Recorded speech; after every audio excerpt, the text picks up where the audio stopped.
The whole part where he tried to push us out of the way and conduct the inspection, like this is one of the weirdest parts, is that he's literally been assaulted, needs medical attention, he needs to charge us with assault, but yet he's gonna come back in the house after being attacked, push both of us to literally try to walk right through us and then somehow conduct an inspection. I don't think some people can understand how bizarre that is and how hypocritical it is for a person claiming he was assaulted, who's literally assaulting you just to do an inspection. It's also interesting how this guy has managed to be recording, and in the time it takes him to walk, he walks over and he just happens to not be recording during all that. He's paused the recording or edited it somehow on his phone. Obviously he wanted to get whatever audio he could. What happened to the rest? You know, it just happened to mysteriously go missing? Because there's obviously a time gap. I never hit him any time. I understand from the landlord's testimony is that this person made a stabbing motion near them. That's not what he said. He said he got stabbed. He literally said he got stabbed. Okay, tenant, if you would like to bicker about this, we can waste time bickering about it. This is just another example of his lies. He lied about being stabbed. He never went to a hospital. Okay, thank you. I take your point that the landlord may be lying. The landlord said I punched him and pushed his wife. Remember that there's also the other case where my dad supposedly punched his wife. A different day, punched his wife in the face and she fell down. He punched my wife on her face and pushed her and she fell down.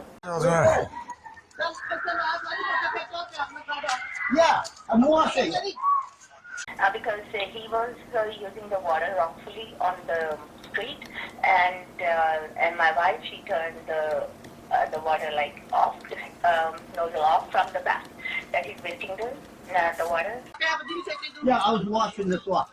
There's dirt and oil and stuff from their car.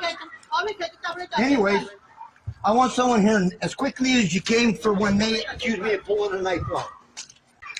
No, I was washing my car and I was cleaning some shit off the driveway, and she came over here, looked at me, went over and turned off the tap and then started undoing it.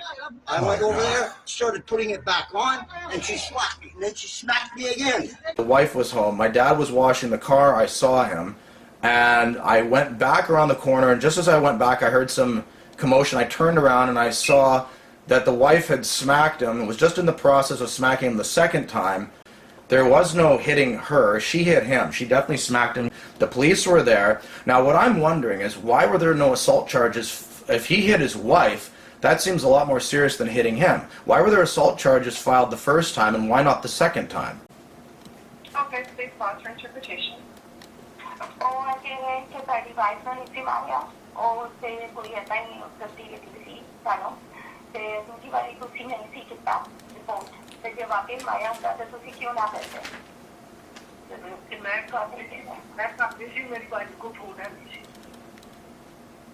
Because I wasn't at home and my wife didn't have the phone. Okay, go ahead, tenant. Did she just say his wife didn't have the phone?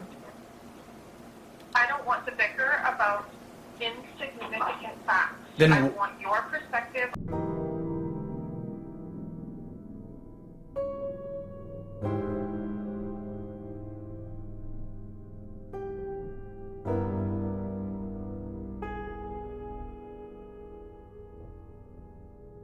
Why were there no assault charges that day? Of course, then there's the knife. He attacks the landlord with a knife. The cops come, but there's no assault charges.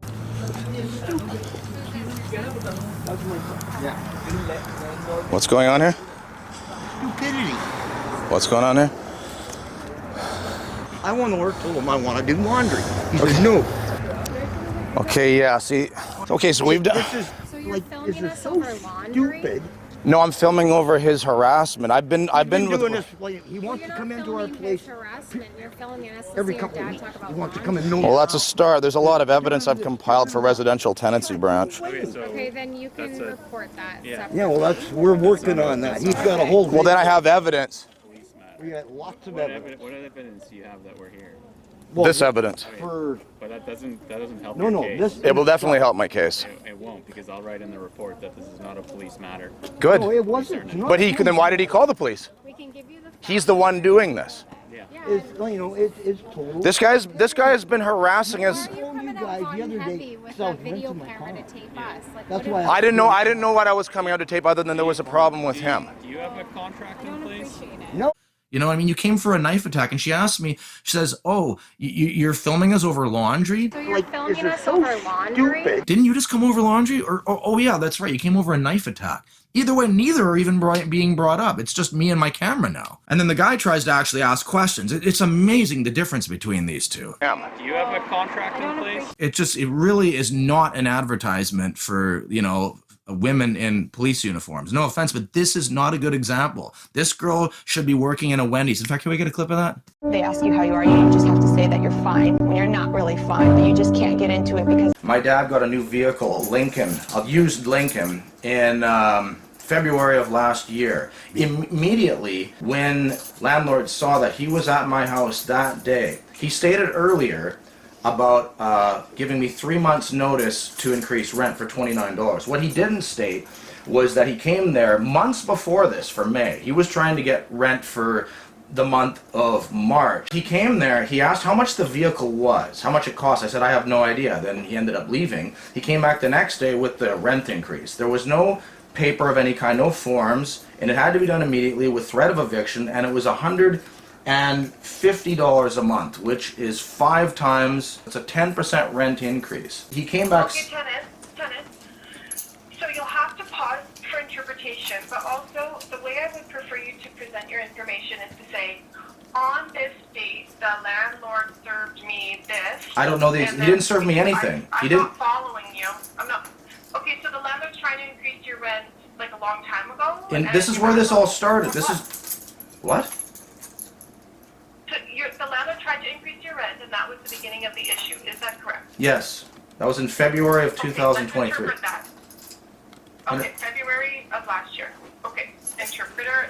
The notice. There's a picture I included where there was a handwritten notice that he tried to give me. Once again, I told him that wouldn't work, and Okay. finally he got the actual notice. This Did you event... ever pay an illegal rent increase? No. That's why it took so Then I long. don't think it's relevant. It's completely relevant. He tried to charge me 5 times the legal limit, and if I would have done it, he would have taken Okay, it. so then I have made note of that, and it can provide context, but... Then why is it irrelevant if it can provide The next context? point is- I'm trying to go to the next point. I'm not saying it's irrelevant, but I'm just You just saying, did say it's go to the irrelevant. next point. Then So I long. don't think it's relevant. Then So I long. don't think it's relevant. Watches in the laundry room. This is where the laundry room problem all started. He would watch us in the laundry room every single week when we did laundry, and often he would corner me trying to get me to sign illegal leases and ask me strange questions about my personal life and things that were very creepy, and I put up with this a lot. I'm just saying this was a slow building process of his. There is no new lease. It's the original one. Okay, tenants, go ahead. She said there was no new lease because I never signed a new lease. That's what I'm saying. Okay. But then there's no new lease, so you don't need to argue every single point. Just, I'm not saying it's irrelevant. I'm not saying it's irrelevant. and they had been doing for 1 year. After that, I gave them 90 days notice to increase the rent.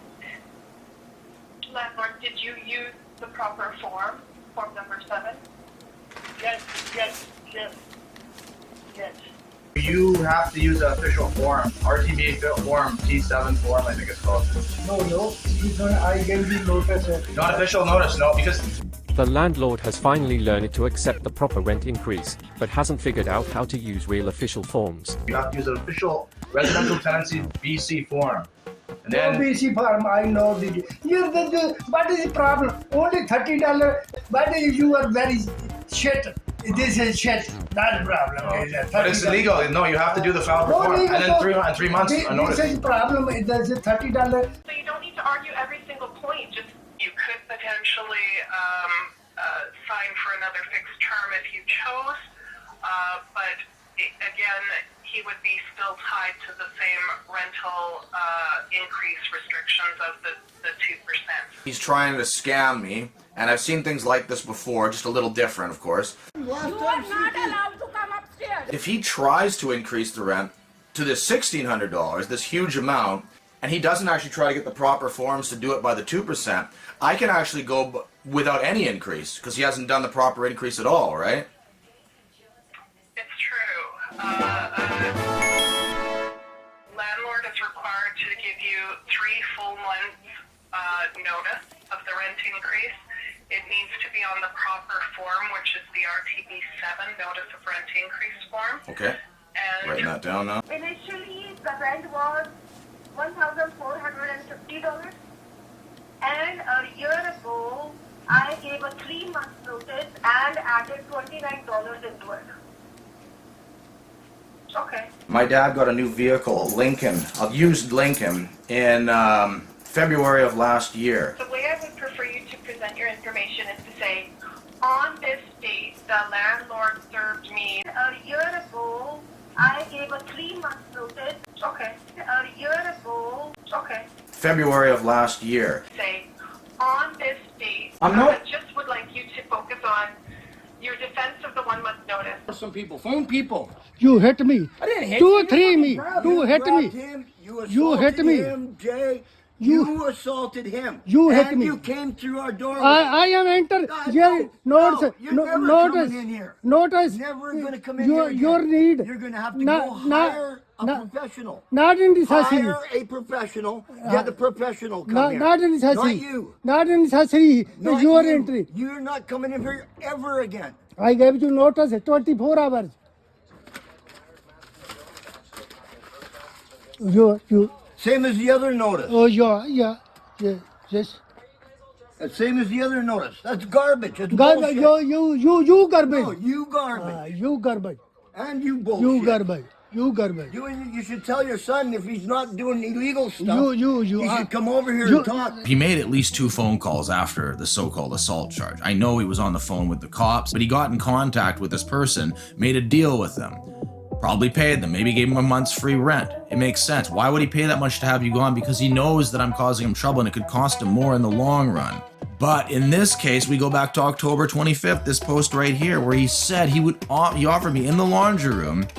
What a coincidence if you know the history of this guy. He offered me $1,000 to move. You think it was really a stretch for him to offer money or free rent to one of his tenants to lie for him about an assault charge? Please, whatever I did, I'm sorry. Just go. I'm sorry.